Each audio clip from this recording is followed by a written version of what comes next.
Oke, baik semuanya selamat malam. Halo Bapak Ibu di seluruh Indonesia. Jumpa lagi bersama saya Diana, produk spesialis dari Forever Healthy Indonesia.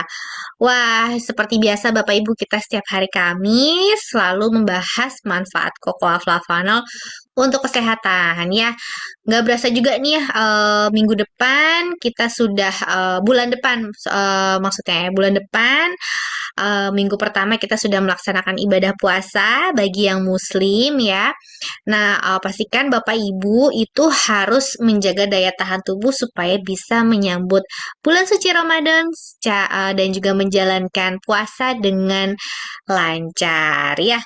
Nah, ngomong-ngomong malam hari ini ya, topik kita seperti minggu lalu kita sudah membahas mengenai penyakit prostat. Nah, untuk kali ini kita akan membahas mengenai seksualitas. Ya, ini topik yang paling menarik nih tentunya ya untuk Bapak Ibu ya.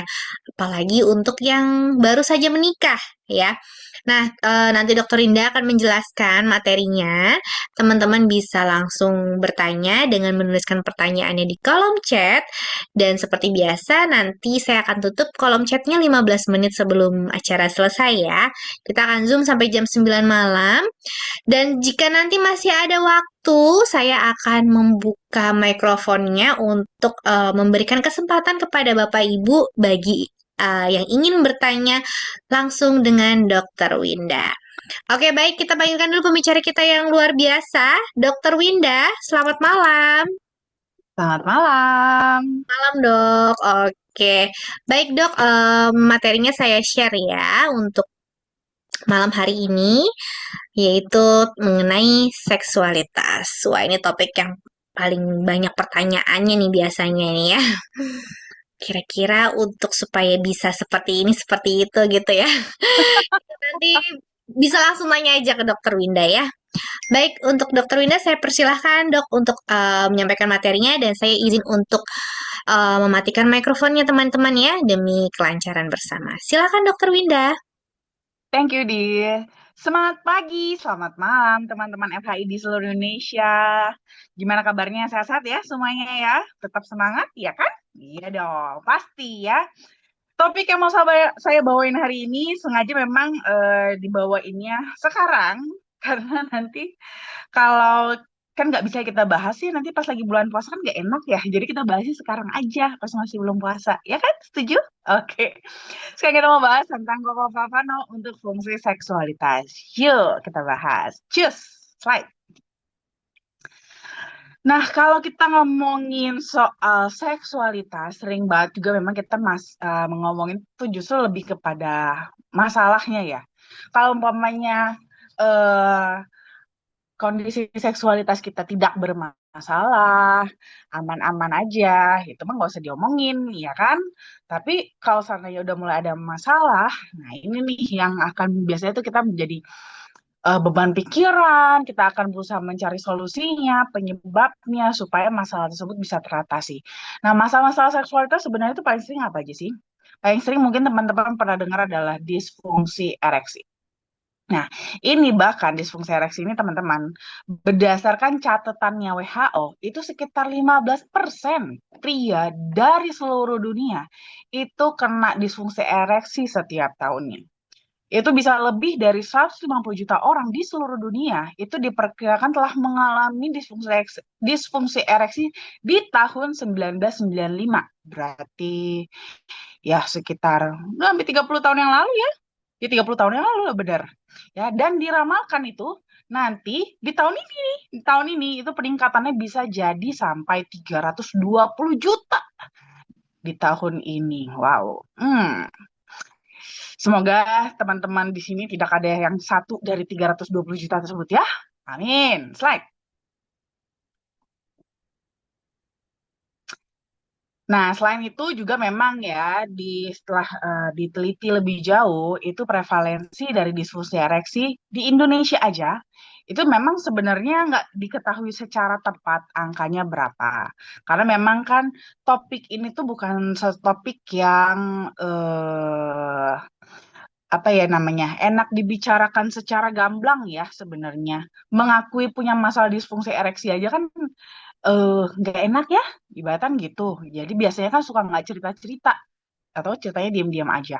Makanya kenapa jumlahnya itu nggak bisa diketahui secara tepat. Tapi memang prediksinya itu sekitar 16% laki-laki. Tidak hanya usia tua saja ya, tapi bahkan dari usia muda, 20 sampai 75 tahun di Indonesia itu mengalami disfungsi ereksi. Slide.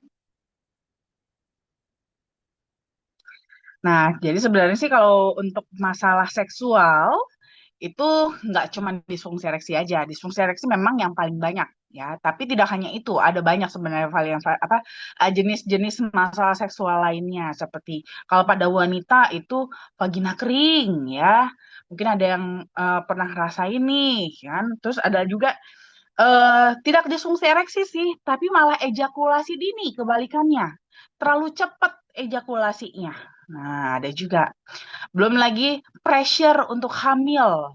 Terus juga mungkin memang libidonya yang rendah. Nah, ini nanti sebenarnya ini adalah masa-masa seksual, tapi kita tidak bahas semuanya. Kita akan lebih fokus kepada yang paling banyak kasusnya, yaitu disfungsi ereksi. Slide. Nah, disfungsi ereksi ini tentunya ada penyebabnya sebenarnya. Jadi disfungsi ereksi ini adalah salah satu gejala, ya gejala dari masalah utama. Nah, masalahnya kenapa kok bisa sampai disfungsi ereksi? Jadi sebenarnya ada dibagi dari 4 penyebab ya, 4 golongan penyebab disfungsi ereksi. Bisa karena faktor penyakit, bisa karena faktor psikologis, bisa karena faktor obat-obatan, atau bisa juga karena ada cedera. Nah, kalau yang karena penyakit itu bisa biasanya yang mengakibatkan disfungsi ereksi mungkin karena dia ada hipertensi, ada penyakit jantung, ada penyempitan pada pembuluh darah, diabetes, obesitas. Mungkin juga sudah bahkan ada masalah pembesaran prostat juga ya, gagal ginjal, sirosis, termasuk insomnia ya, gangguan tidur itu juga bisa menyebabkan disfungsi ereksi. Kalau dari sisi psikologis itu bisa karena faktor stres yang paling sering ya, stres, depresi, kecemasan ya, ansietas atau lagi berantem sama pasangan ya, punya masalah dengan pasangan. Terus juga bisa juga faktor obat-obatan. Sebenarnya obat-obatan ini juga memang utamanya adalah akibat dari si penyakit yang tadi ya, faktor penyakit atau faktor psikologisnya. Jadi obat-obat antidepresan ya untuk orang-orang yang depresi, cemas, terus obat-obat antipsikotik, obat-obat antihipertensi ya, obat kolesterol, obat kanker prostat atau drugs ya, kokain, ganja itu juga bisa mengakibatkan disfungsi ereksi. Slide. Nah, sebenarnya kalau normal itu fase dari ereksi itu mengalami ada namanya 4 fase ya, 4 fase sampai akhirnya mengalami ereksi. Mulai dari fase yang paling normalnya itu kan fase flaksip itu yang paling lemes lah istilahnya seperti itu ya. Terus nanti baru dia bertahap naik ke fase-fase selanjutnya, fase pengisian laten, fase tumescens, fase ereksi penuh, dan fase ereksi kaku. Nah, seharusnya kalau pada kasus yang normal, ya, bukan kasus lah ya, pada kondisi yang normal, ereksi itu harus sampai ke fase yang keempat, alias ereksinya itu sampai yang kaku gitu. Nah, tapi pada disfungsi ereksi, ini nggak nyampe sampai fase 4 biasanya. Biasanya dia cuma sampai mungkin di fase 2 aja ya. Di fase 3 aja biasanya agak jarang gitu. Ya, biasanya cuma sampai fase 2 doang.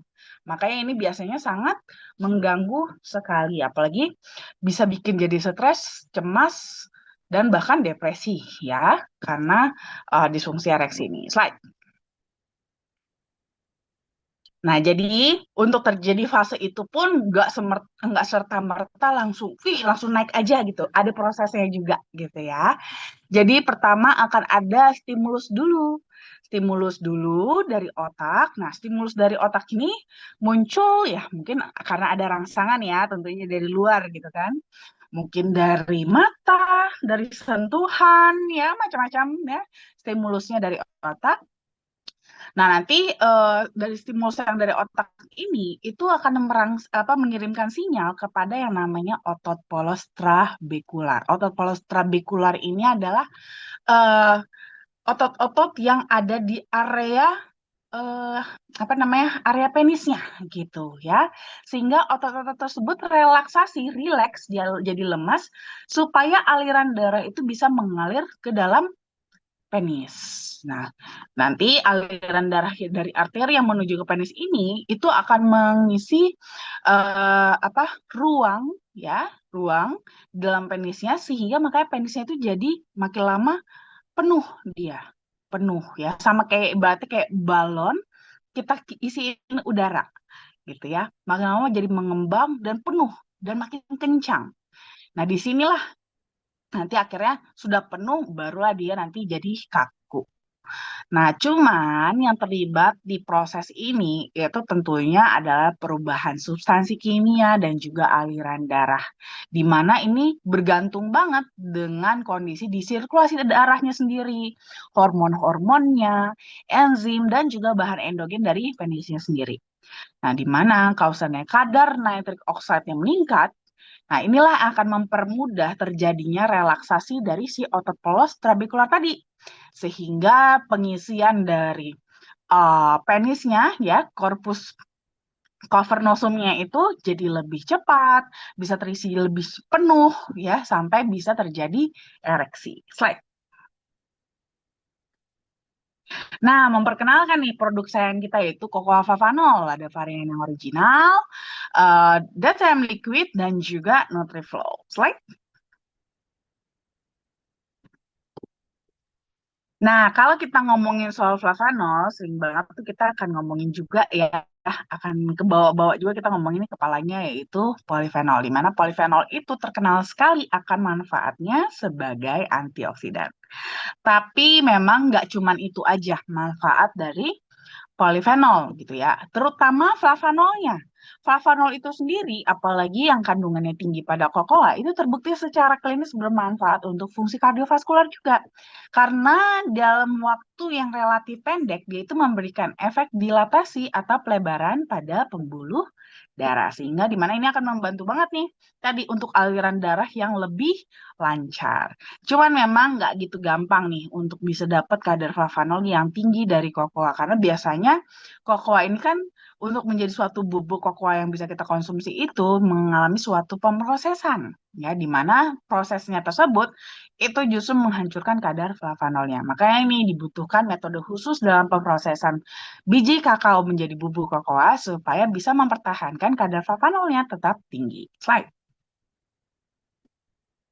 Nah, untungnya di sini eh, produsen kita yaitu Berry Callebaut udah ketemu nih gimana caranya mengolah biji kakao menjadi bubuk kokoa yang tetap tinggi flavanolnya. Nah, metode yang mereka gunakan ini sudah dipatenkan karena memang telah terbukti dapat mempertahankan hingga 80% kadar awal dari flavanolnya.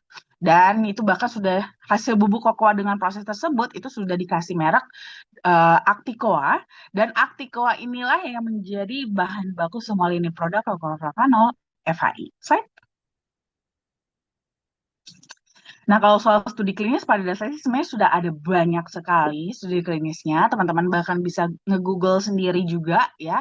Ini adalah salah satunya studi klinis yang meneliti akan hubungan kokaolvanol dengan fungsi endotelium dan juga nitric oxide. Nah, ternyata dari hasil studi klinis itu konsumsi flavanol dalam 4 minggu itu bisa meningkatkan fungsi endotelium untuk dapat memproduksi nitric oxide dengan lebih baik. Bahkan ada penelitian yang lebih detail lagi mengatakan itu peningkatan pelebaran pada pembuluh darahnya itu secara signifikan terjadi 2 jam setelah konsumsi di atas 176 miligram flavanol. Nah, semakin tinggi kadar flavanol yang dikonsumsi, maka akan semakin tinggi juga pelebaran pada pembuluh darahnya. Slide. Selain itu juga ada penelitian-penelitian lain juga ya, studi klinis juga yang lain. Ini termasuk salah satunya nih ya, untuk eh, penanganan obesitas. Nah, obesitas kan tadi termasuk salah satu juga ya yang bisa menyebabkan disfungsi ereksi. Nah, ternyata nih ada dari hasil studi klinis yang bahkan sudah dipatenkan, ternyata kokolflavanol itu bisa membantu untuk menurunkan berat badan dengan cara meregulasi ekspresi gen dalam memetabolisme lemak. Jadi sifatnya adalah sebagai fat burner gitu ya. Slide. Nah, lalu juga buat prostat pun ada. Nah, prostat ini juga termasuk ya, tadi salah satu juga nih yang bisa menyebabkan disfungsi ereksi. Baik penyakit prostatnya sendiri atau juga bahkan obat-obatannya. Ya, itu bisa mengakibatkan disfungsi ereksi. Dan ternyata dari hasil studi klinis, kokolflavanol juga bisa loh membantu untuk terapi masalah prostat. Ya, termasuk menurunkan resiko kanker prostat supaya nih penyebab utamanya yang bisa menyebabkan disfungsi ereksi itu pun ikut diatasi juga ya. Jadi tidak hanya melancarkan aliran darah ke penis saja, tapi juga bahkan yang menyebabkan sampai disfungsi ereksi tersebut pun bisa ikut diatasi. Slide. Nah, selain itu juga ada tambahan-tambahan bahan-bahan lain juga yang bisa mendukung juga seksualitas. Seperti contohnya ini Centella asiatica.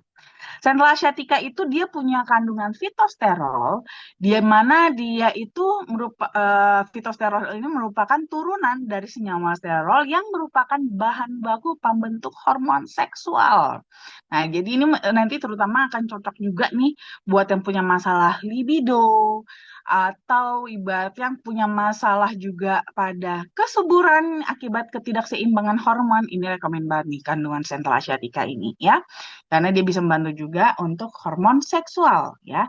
Dia mempengaruhi yang namanya sel Leydig yang berperan dalam memproduksi testosteron. Nah, ini akan membantu dalam pembentukan sperma ya, lebih banyak, lebih meningkat di mana apalagi nih kalau umpamanya yang lagi program hamil. Nah, ini kan perlu banget ya sperma yang cukup, sperma yang banyak yang berkualitas ya. Di mana sperma yang banyak dan berkualitas itu tentunya hanya bisa terproduksi kalau testosteronnya bagus, ya kan? Hormonnya cukup. Nah, di sini Centella asiatica bisa membantu dalam proses pembentukan hormon testosteronnya. Slide. Lalu ada juga black garlic. Nah, black garlic ini nanti hubungannya utamanya adalah untuk aliran darah juga karena memang black garlic itu kan terkenal banget ya manfaatnya terhadap kardiovaskular, terhadap kelancaran pembuluh darah gitu. Termasuk juga dia bisa membantu untuk mengontrol tekanan darah, mengontrol kolesterol, di mana tadi kita juga tahu ya salah satu juga yang bisa menyebabkan disfungsi ereksi itu adalah hipertensi, hiperkolesterol, belum lagi obat-obat hipertensi dan obat kolesterolnya, ya penurunan kolesterol penurun kolesterolnya juga itu bisa menyebabkan disfungsi ereksi.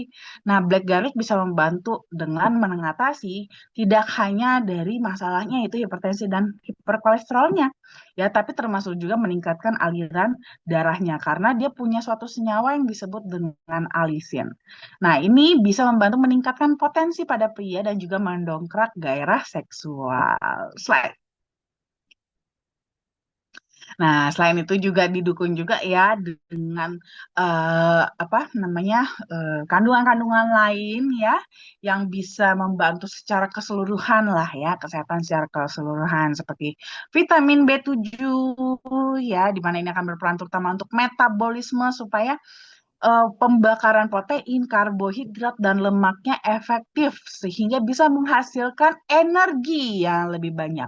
Tentunya kalau kita mau berhubungan seksual kan ya butuh tenaga ya, nggak bisa lemes-lemes kan. Nah, jadi dengan metabolisme yang baik, itu akan bisa menghasilkan energi yang optimal. Lalu juga ada kandungan vitamin C ya untuk menjaga daya tahan tubuh juga secara keseluruhan bahkan sampai tingkat selular ya untuk menjaga jaringan sel di dalam tubuh kita. Dan juga cysteine sebagai ekstra antioksidan lagi untuk melindungi tubuh dari kerusakan akibat radikal bebas dan juga toksin. Slide. Nah, untuk klaim kesehatannya sendiri sebenarnya klaim manfaat dari kokolflavanol itu bahkan sudah disetujui baik oleh EFSA maupun FDA. EFSA mengatakan quafavanol itu bermanfaat untuk menjaga elastisitas pembuluh darah, di mana ini akan memberikan kontribusi untuk aliran darah yang normal. Dan FDA juga mengatakan bahwa quafavanol itu bahkan bermanfaat untuk mengurangi resiko penyakit kardiovaskular.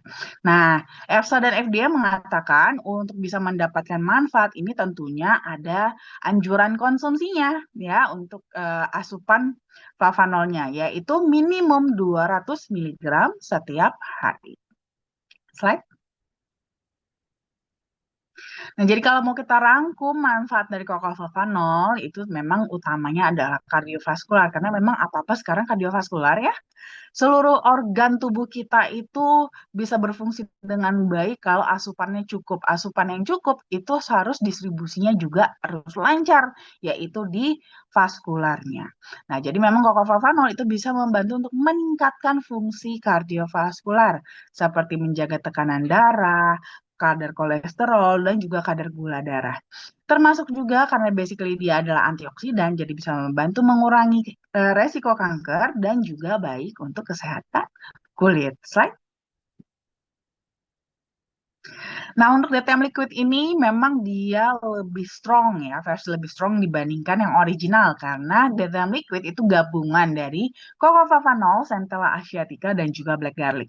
Jadi manfaatnya untuk meningkatkan fungsi kardiovaskular tentunya 3 kali lipat lebih kuat dibandingkan varian yang original. Dan dia juga punya ekstra tambahan manfaat ya.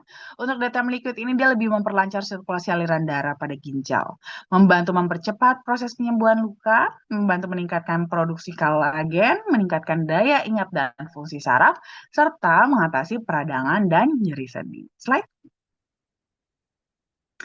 Nah, lalu untuk NutriFlow ini bagus nih buat yang butuh ekstra tenaga ya.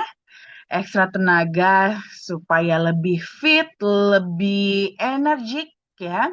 NutriFlow ini bagus banget karena dia itu membantu kita dalam penyerapan nutrisi yang lebih optimal, tapi sekaligus metabolismenya juga optimal sehingga bisa menghasilkan energi yang lebih banyak gitu ya. Dan selain itu juga dia extra protection juga ya, membantu memperkuat daya tahan tubuh, bahkan juga termasuk melindungi sel dari stres oksidatif. Bahkan teman-teman nih yang untuk tadi masalah mungkin ada masalah juga dengan obesitas tadi, itu bisa dibantu juga nih dengan NutriFlow. Karena NutriFlow itu cocok untuk program penurunan berat badan. Karena sering sekali bisa kita gunakan sebagai meal replacement. Pengganti sarapan atau pengganti makan malam atau mungkin untuk pilihan snack yang lebih sehat. Slide. Nah, untuk konsumsinya, kita bergerak pada yang dianjurkan oleh EFSA dan FDA tadi, yaitu minimum 200 mg flavanol setiap hari. Nah, untuk mendapatkan 200 mg flavanol di varian original, itu teman-teman cukup konsumsi 3 gram setiap hari ya. Dan ini pun sebenarnya boleh lebih, boleh banget ya. Tetap disesuaikan dengan kebutuhan tubuh teman-teman. Minimumnya 3 gram ya. Mau 5 gram? Boleh. 10 gram boleh, 15 gram boleh. Ya, disesuaikan aja dengan kebutuhan tubuh. Slide. Nah, kalau untuk yang TTM liquid, ini memang mungkin lebih rekomen, terutama yang memang teman-teman yang sudah punya masalah dengan sirkulasi darah ya. Kayak punya hipertensi, punya hiperkolesterol, udah ada diabetes, atau mungkin sudah ada riwayat stroke, jantung ya. Ini mungkin memang lebih rekomen konsumsi liquid ini karena memang dia lebih strong gitu, lebih kuat gitu ya. Nah, untuk DTM liquid itu cukup dikonsumsi 1 sampai 2 saset maksimal per hari. Nah, mungkin ada beberapa kondisi teman-teman yang kebutuhan tubuhnya cukup tinggi, itu bahkan sudah konsumsi 2 saset liquid itu masih kurang. Itu boleh dicampur ya, boleh ditambahkan lagi dengan varian yang original, atau boleh juga mau nambahin dengan yang NutriFlow. Slide. Nah, NutriFlow ini bila teman-teman minum 1 sampai 2 kali sehari. Nah, untuk konsumsi NutriFlow itu teman-teman itu bisa konsumsinya itu 15 gram ya per kali sajian. 15 gram itu kira-kira kurang lebih sekitar 1 sendok makan muncung. Ya, itu bisa teman-teman seduh, airnya bebas, banyak atau sedikitnya. Mau kental boleh, atau mau yang agak encer, nggak apa-apa, nggak masalah ya. Yang penting itu persajiannya adalah 15 gram. Itu teman-teman bisa konsumsi 1 sampai 2 kali sehari. Bisa pengganti sarapan boleh, pengganti makan malam juga boleh. Atau mau tetap makan malam atau makan pagi nggak apa-apa. Ini mau digunakan sebagai snacknya atau dessertnya. Boleh banget, nggak ada masalah. Ya, terima kasih.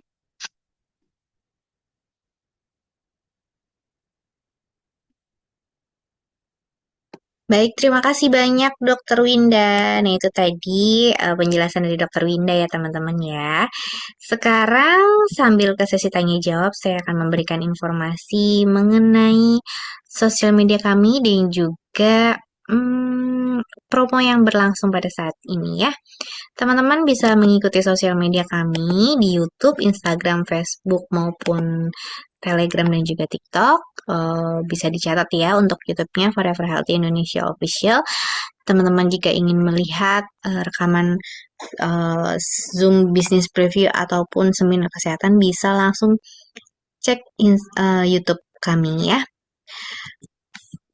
Oke, dan selanjutnya ada FI Medical Consultant di nomor 0878 1706 6067 jam 10 sampai jam 5 sore. Teman-teman bisa chat di nomor tersebut untuk mendapatkan jawaban mengenai masalah kesehatan ataupun dosis yang teman-teman sekiranya belum tak ketahui ya. Nah, kemudian kita ada trip gratis ke Vietnam 4 hari 3 malam. Caranya dengan mengumpulkan 75 poin trip ditambah 8.000 pairing. Periode ini sudah kita mulai dari tanggal 1 Februari ya teman-teman ya. Jadi teman-teman masih bisa berkesempatan untuk mengejar karena kita akan mengakhiri promo ini sampai tanggal 30 April 2025. Oke, baik itu dia tadi ya untuk informasinya. Sekarang saya akan ke sesi tanya jawab ya dokter ya. Sudah ada pertanyaan nih ya. Saya bacakan dulu dari Bu Rosiana. Malam dok, ini masih hubungannya dengan minggu lalu. Mau ndak ya? Mau tidak tanyakan tentang paru dada semakin rasa berat. Boleh di-recall nggak ya Bu ya? Kemarin apa minggu lalu kasusnya apa ya? Kebanyakan pertanyaan saya nggak ingat semua. Mungkin boleh di-recall lagi ya Bu ya. Kira-kira Sebentar, kasusnya yang mana ini kemarin? saya coba cari ya dok ya pertanyaan dari Bu Rosiana minggu lalu. Mungkin bisa dibantu dulu pertanyaan dari Ibu Haryanti. Malam dokter mau tanya nih, ada yang minum DTM liquid baru 3 saset tapi lambungnya semakin sakit. Itu kenapa ya dan harusnya gimana aturan minumnya?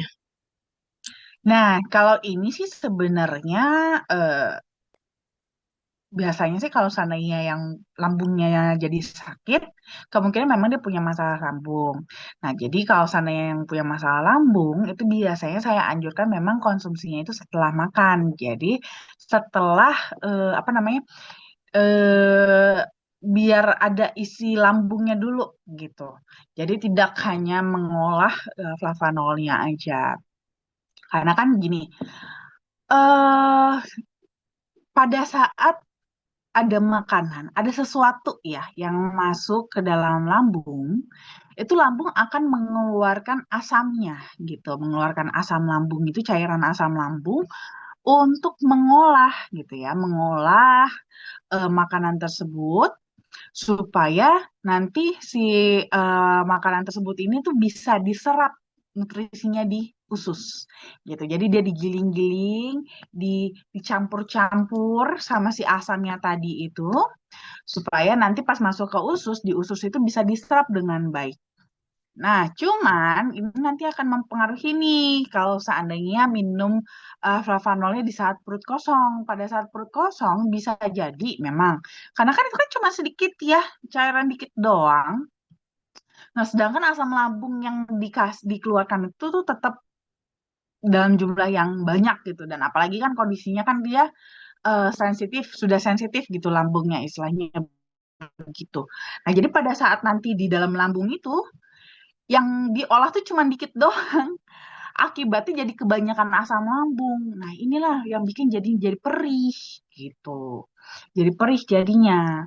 Makanya biasanya saya anjurkan habis makan dulu. Kalau habis makan, kan memang ibarat kata nih di dalam lambungnya kan udah berisi makanan. Ditambahin flavanol, itu jadi rame-rame dia tuh. Digiling bersama si asam lambungnya itu. Jadi biasanya lebih nyaman gitu. Nggak kebanyakan asam lambung, ibaratnya seperti itu ya istilahnya. Gitu. Jadi biasanya saya anjurkan memang sebaiknya dikonsumsinya itu setelah makan atau mungkin sebelum minum flavanolnya, minum obat lambung terlebih dahulu gitu. Supaya untuk nanti membantu untuk menekan jumlah dari asam lambungnya. Karena kan memang kan flavanol bukan obat ya, apalagi bukan obat lambung yang ibaratnya kita minum langsung sembuh gitu obat lambungnya. Bukan seperti itu. Mengatasi masalah mah pun dia bukan dengan cara seperti itu. Dia mengatasi mah itu adalah dengan memperbaiki sel-sel di lambungnya. Nah, di sini kan sampai bisa bikin orang sakit mah, asam lambung, GERD gitu kan. Itu kan macam-macam. Bisa karena masalah apa dinding mukosa lambungnya itu yang sudah mulai menipis, dia lebih sensitif, jadi ada lukanya, jadi lebih perih ketemu asam. Terus ada juga yang mungkin karena asamnya yang memang tadi ya jumlah cairan asam lambungnya yang lebih produksinya lebih banyak atau bahkan mungkin kalau yang pada kasus GERD tuh bahkan sphincternya ya pintu masuk ke lambungnya ini itu bahkan sudah bolong gitu ya. Jadi terjadi kebocoran di mana harusnya di luar di sisi sebelum dari si pintu ini itu nggak boleh kena asam kalau nggak perih banget gitu. Mukosanya itu bukan yang tahan asam. Nah, karena ini pintunya seharusnya pintu satu arah ya, tapi dia longgar sehingga ada kebocoran. Nah, inilah yang bikin jadi terjadi rasa perih tersebut karena kena ke bagian yang seharusnya tidak boleh kena asam gitu. Nah, jadi itulah nanti yang pelan-pelan dibantu diperbaiki dengan flavanol. Tapi kan itu kan tidak instan, apalagi ini baru 3 saset lagi konsumsinya. Jadi memang biasanya untuk di awal saya anjurkan seperti itu cara konsumsinya ya. Setelah makan, atau boleh juga sebelum minum flavanolnya, minum dulu obat mahnya. Gitu ya. Oke, baik. Terima kasih banyak, Dokter Winda. Nah, baik teman-teman, sebelum saya ke pertanyaan selanjutnya ya, sambil nunggu Ibu Rosiana tadi untuk mengingatkan kembali pertanyaan minggu lalu, boleh peserta baru di sini bisa memberikan angkat tangan virtual ya, bisa mungkin dengan cara nih seperti Ibu Bidan Malanur Kumalasyam nih sudah angkat tangan nih. Silakan teman-teman. Atau bisa juga langsung kalau misalnya bingung, ya, kita bisa open kamera ya. Teman-teman di sini adakah yang baru pertama kali hadir? Silahkan bisa langsung menyalakan kameranya. Yang baru pertama kali hadir bisa menyalakan kameranya. Silahkan. Oke, ada yang baru pertama kali ada Bapak Karisma Lau ya, baru pertama kali hadir ya Pak ya. Halo, selamat malam Bapak.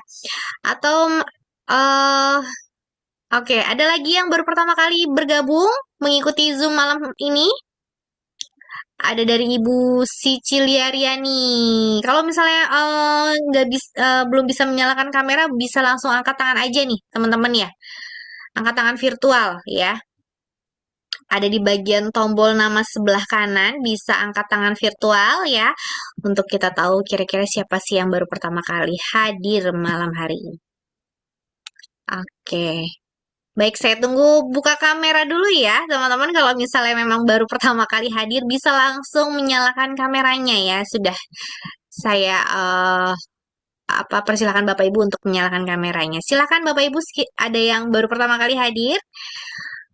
Oke, baik. Kalau begitu kita lanjutkan saja ya dari Bu Rosiana Paliukan. Boleh Ibu pertanyaannya bisa ditambahkan dari minggu lalu, Bu? Karena agak saya sudah cari pertanyaan minggu lalu, nggak ketemu ya. Ada Bapak Johan. Bapak Johan baru pertama kali hadir ya. Selamat malam Bapak Johan. Oke, baik. Saya lanjutkan kembali ya dok ya untuk pertanyaannya.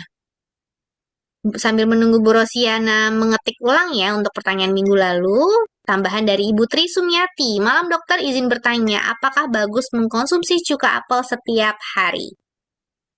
Oke, kalau kita ngelihatnya hanya sekedar konsumsi cuka apelnya sendiri saja sih ya bagus-bagus aja.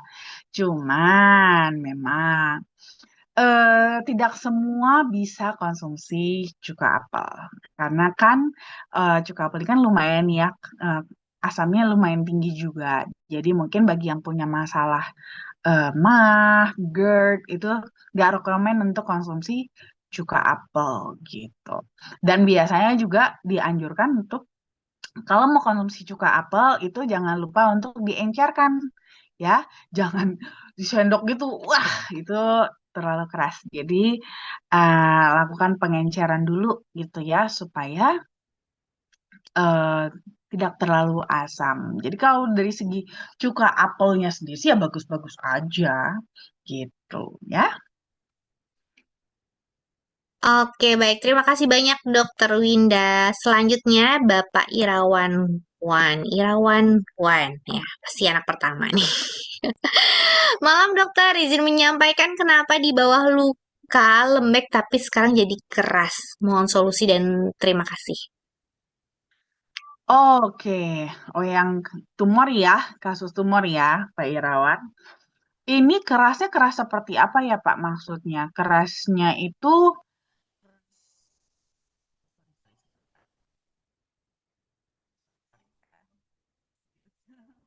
Oke, Dokter Winda, mikrofonnya mati. oke, Ya, udah dinyala lagi?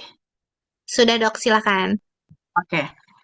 Nah, jadi kalau ini coba diperjelas Pak, ini kira-kira keras yang seperti apa ya? Keras mengering, lukanya itu maksudnya jadi mengering atau bagaimana? Atau ibaratnya seperti di dalamnya itu seperti ada suatu massa yang jadi bikin keras gitu atau gimana?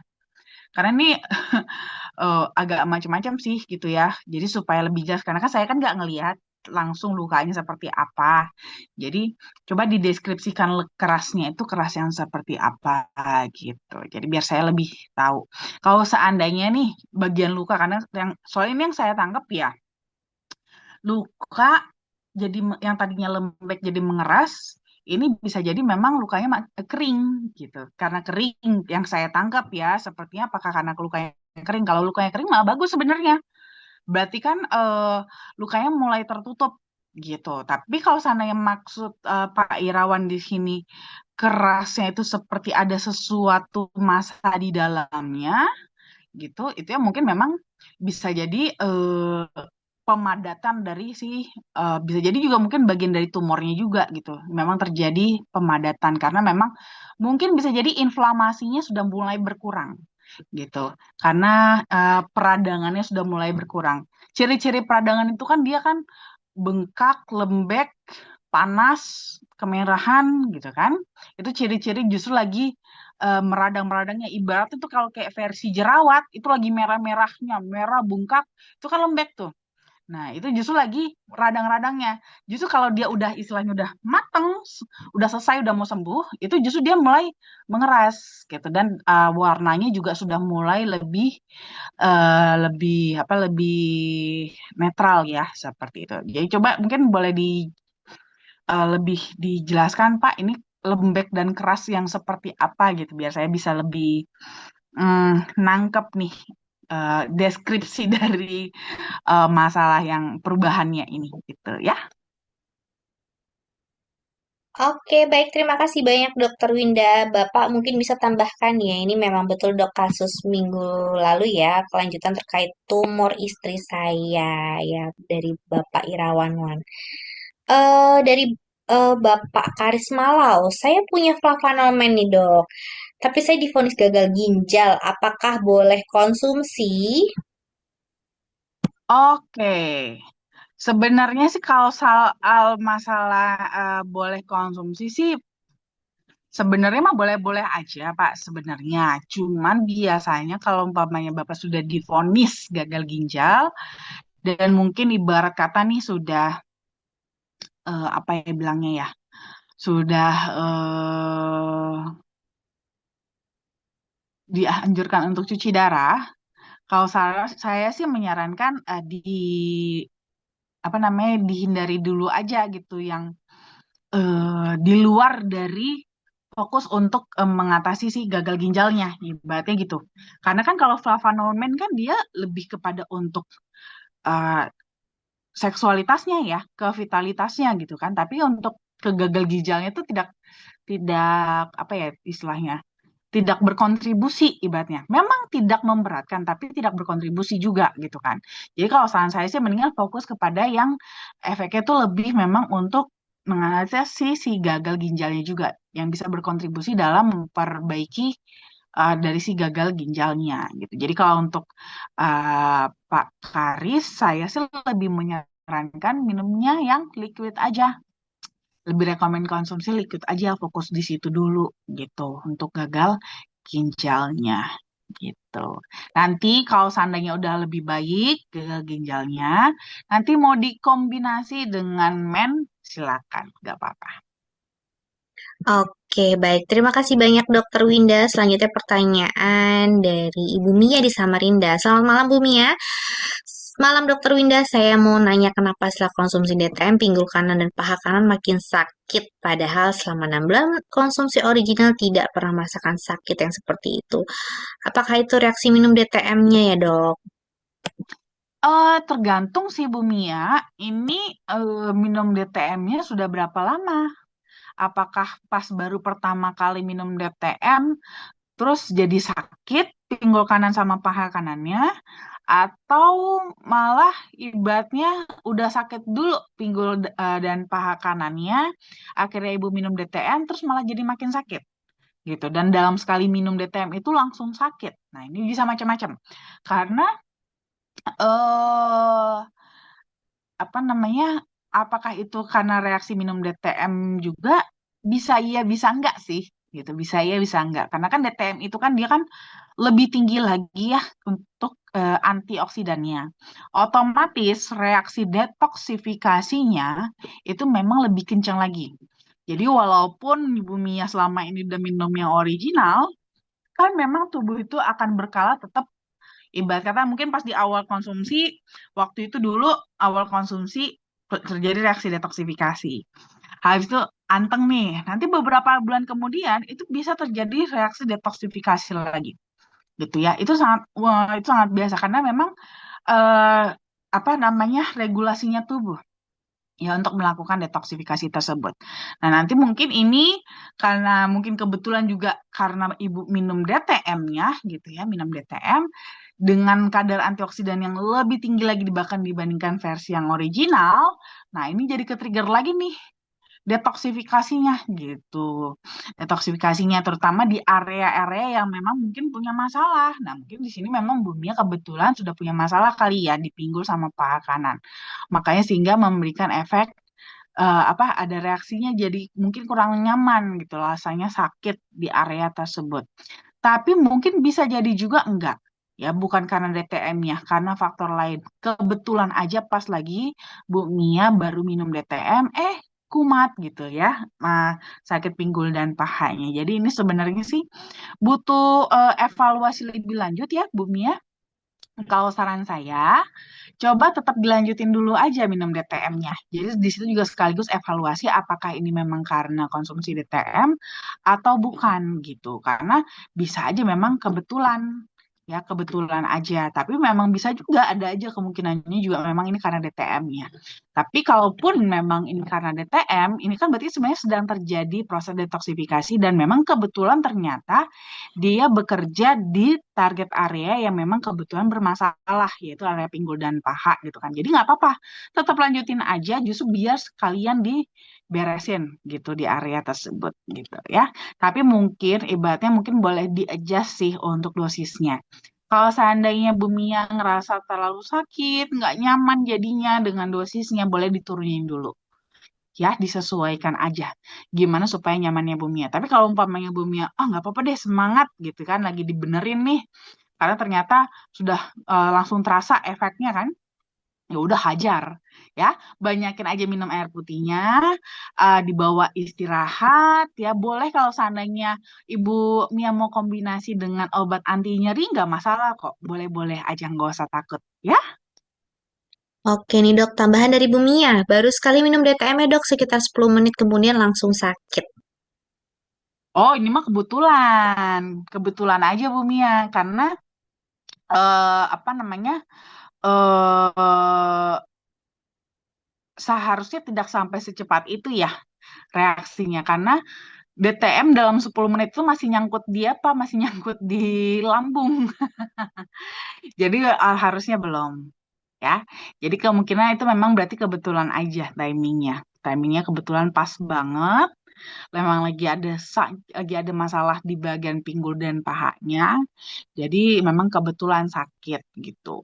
Kalau kayak gitu sih sebenarnya nggak apa-apa. Terus dilanjut aja konsumsi DTM-nya, biar sekalian malah dibantu juga untuk di apa diatasi masalah di area pinggul dan pahanya. Cuman mungkin boleh juga sih kalau seandainya ini terlalu mengganggu Bumi ya, Bumi ya cek aja ya, cek langsung ke dokter biar diperiksa secara langsung, dipegang langsung. Kira-kira masalahnya apa nih?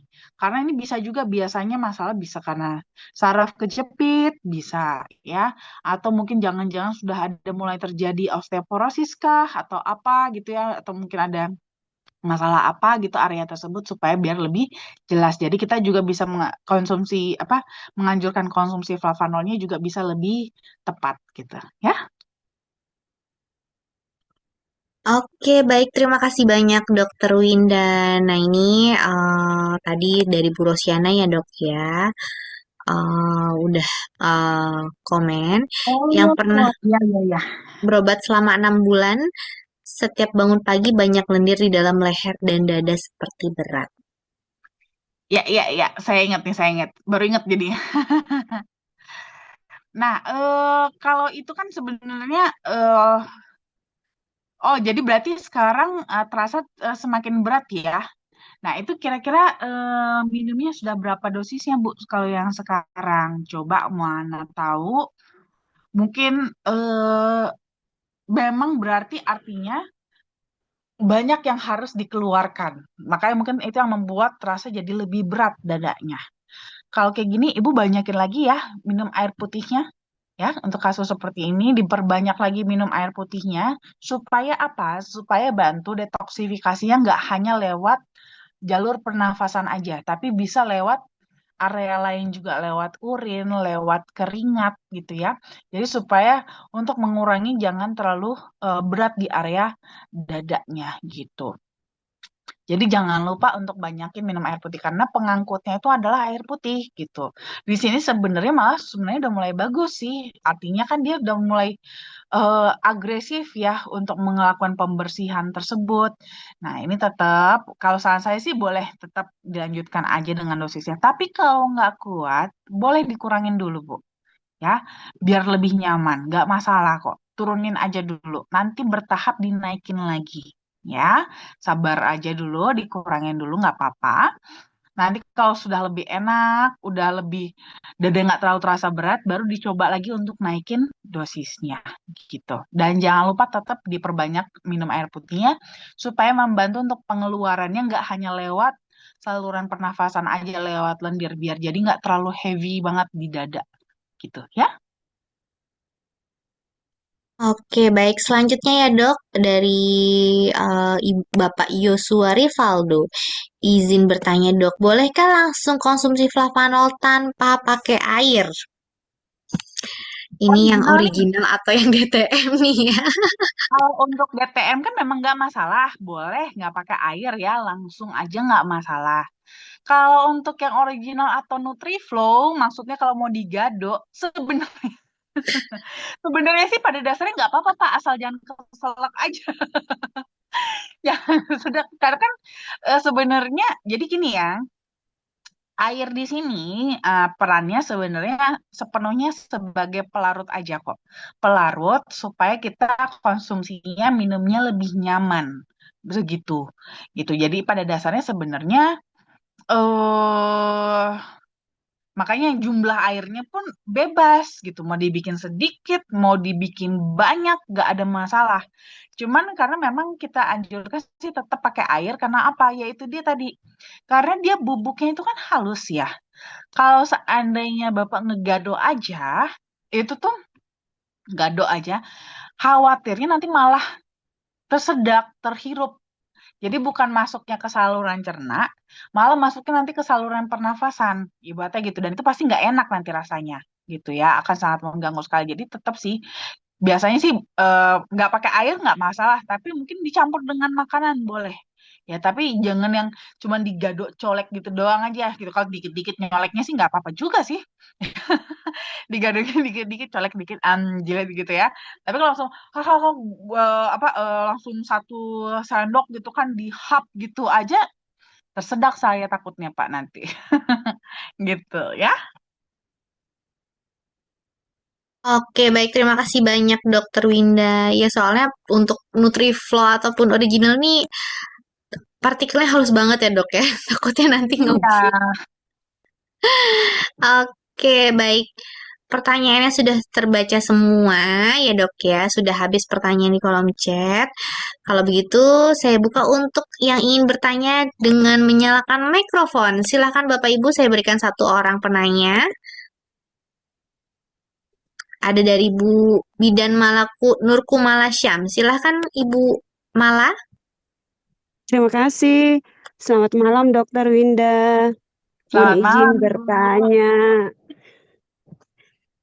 Ya, Dok, ini apa? Posisinya saya saat ini lagi hamil 5 bulan nih, Dok. Hmm. Terus sudah seminggu ini saya rutin minum ORI 2 kali 5 gram nih. Nah, setiap pagi itu kalau bangun lendirnya semakin apa? Memang saya pernah dioperasi sinus. Hmm. Nah, setiap pagi lendirnya semakin encer, Dok, tumpahnya ke belakang. Terus Hmm. fesesnya itu kalau pagi agak berlendir dan hitam, Dok. Hmm. Itu Oke. kira-kira eh detox sinus atau apa ya, Dok? Bisa, bisa jadi. Bisa jadi. Jadi memang mungkin kalau untuk kasus sinusnya ya, Iya, Dok. bisa jadi itu memang lagi ada apa detoksifikasi, apalagi memang eh, ibu kan ada masalah dengan sinusitis ya kan, Iya, ada Dok. masalah dengan sinus, jadi memang sedang bisa jadi terjadi detoksifikasi, lagi pembersihan nih di area sinusnya ini gitu ya. Jadi itu sebenarnya sih nggak ada masalah, kecuali itu sangat mengganggu Bu Mala banget yang sampai ibarat kata jadi susah bernafas atau ibaratnya jadi yang sangat tidak nyaman banget gitu ya, mengganggu banget, itu baru ya. Mungkin bisa jadi memang mungkin ada suatu masalah di sana. Mungkin ada infeksi bisa jadi. Tapi kalau seandainya kayak encer aja keluar gitu ya, Iya, Dok. keluarnya ke belakang itu nggak masalah, itu bagus, nggak apa-apa kok ya, bagus. Berarti dia malah itu sebenarnya malah bagus, artinya dia keluar, dia nggak tidak menumpuk di ruang-ruang sinusnya, jadi bikin Iya, Dok. mampet. Itu malah bagus, nggak apa-apa. Perbanyak aja minum air putih biar nggak terlalu berasa lendirnya ya. Siap, Nah, Dok. sorry. Nah, kalau vessels hitam mungkin bisa jadi memang asupan zat besi ibu yang tinggi gitu, bisa jadi. Nah, ini mungkin tapi tetap boleh dievaluasi ya, karena kan kalau untuk vessels hitam ini eh, bisa macam-macam Iya, Dok. kemungkinannya, ya kan? Bisa juga yang worst case-nya itu adalah ada perdarahan pada saluran cerna atas, gitu kan? Kita tentunya nggak mau yang di situnya kan? Iya, Dok. Semoga sih ya bukan itu ya. Nanti coba eh Bu Mala, tapi sini agak-agak dilematis karena kan memang asupan zat besi itu penting untuk ibu hamil, Iya, ya Dok. kan, untuk menjaga HB-nya. Tapi cuman mungkin coba diperhatikan apa jangan-jangan asupan zat besinya terlalu berlebihan, terlalu banyak.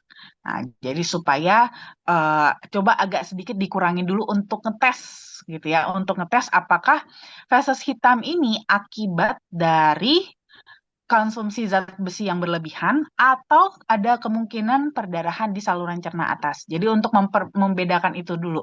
Coba boleh dites sih nggak apa-apa Bu Mala, nggak usah khawatir. Kalau seandainya umpamanya ibarat kata beberapa hari aja untuk tidak konsumsi asupan zat besi kan tidak akan menyebabkan langsung jadi anemia yang gimana ya. Iya, Tapi Dok. tapi kita supaya lihat dulu nih, kalau umpamanya asupan zat besinya kita kurangin dulu atau kita stop dulu sementara beberapa hari aja, ada nggak terjadi perbaikan pada fesesnya? Gitu. Kalau terjadi perbaikan pada feses itu kan artinya oh berarti itu hanya karena masalah kelebihan zat besi. Ya udah lanjut aja minum lagi zat besinya nggak ada lanjut aja asupan zat besinya lagi. Berarti yang penting udah tahu aja oh karena itu ya, bukan karena yang ada masalah perdarahan. Karena kan kita khawatirnya kausannya ternyata tiba-tiba ada perdarahan nih gitu yang tidak terdeteksi kan, apalagi di saluran cerna atas itu yang bisa eh, gawat nanti. Dan itu kan tanpa sadar bisa menyebabkan anemia juga nanti ya kalau jangka panjangnya gitu. Dan itu Siap, Dok. tidak menguntungkan untuk kasus ibu hamil gitu ya. Baik, Dok. Makasih, Dok. Sama-sama Bu Mala. Oke, baik. Terima kasih banyak, Bu Mala. Baik, Dokter Winda, nggak berasa waktu juga sudah jam 20.58 nih. Kalau saya akhiri saja, bagaimana, Dok? Boleh. Oke, baik. Seperti biasa, sebelum saya tutup, ada yang disampaikan, Dokter Winda? Tidak pernah bosan-bosannya saya selalu ngingetin teman-teman ya, sehat-sehat terus ya. Yang sudah sehat dipertahankan kesehatannya. Untuk bisa mempertahankan kesehatan itu susah-susah gampang ya, susah-susah gampang. Kenapa dibilang susah? Karena godaannya banyak ya kan. Kenapa saya tetap bilang gampang juga? Karena ada Valvanol yang bisa bantu kita supaya bisa membantu menjaga kesehatan kita lebih mudah. Yang penting tetap ya, walaupun konsumsi Valvanol, bantu juga dong ya, jaga pola hidupnya supaya bisa perlahan lebih sehat. Nanti dibantu sama Valvanol biar gaya hidup sehatnya jadi lebih enteng dan lebih menyenangkan. Karena kalau kita sehat, kita bisa melakukan apapun. Kita bisa happy-happy, kita bisa bekerja, kita bisa berkumpul bersama keluarga, dan kita bisa ngapain aja yang kita mau. So, stay healthy teman-teman. Oke, baik. Terima kasih banyak, Dokter Winda. Baik, teman-teman. Gak berasa kita sudah jam 9 malam. Artinya saya harus mengakhiri acara hari ini. Kita ketemu lagi nanti minggu depan dengan topik yang menarik tentunya ya. Dan nanti akan ada jadwal baru, jam baru selama bulan suci Ramadan ya. Nanti akan diumumkan langsung oleh manajemen kami. Baik, teman-teman. Jangan lupa untuk konsumsi Kofaplanol sebelum tidur ya supaya daya tahan tubuh teman-teman bisa lebih sehat. Ini saya nyalakan kamera dan juga mikrofonnya biar teman-teman bisa kita foto bersama dulu ya. Baik, teman-teman bisa menyalakan kameranya? Sudah bisa? Ada yang ya bisa membuka kameranya ya. Oke, dan juga bisa buka mikrofonnya ya. Saya akhiri untuk malam hari ini. Terima kasih dan selamat malam semua. Dadah. Bye Bu Selamat Ratna, Bapak malam. Selamat Armiansyah, malam. ada Bu Pagi. Bang Ria, ada Bapak Auji. Selamat beristirahat semuanya yang tidak bisa saya Selamat sebutkan satu malam. persatu. Selamat malam. Terima kasih. Selamat malam. Terima kasih Dokter Winda. Terima kasih. Terima kasih. Pasti. Selamat istirahat. See you. Dan selamat malam kita semua. Ya. Selamat malam semua. Makasih dok. Assalamualaikum. Sama-sama. Dokter Winda, Yana. Oke.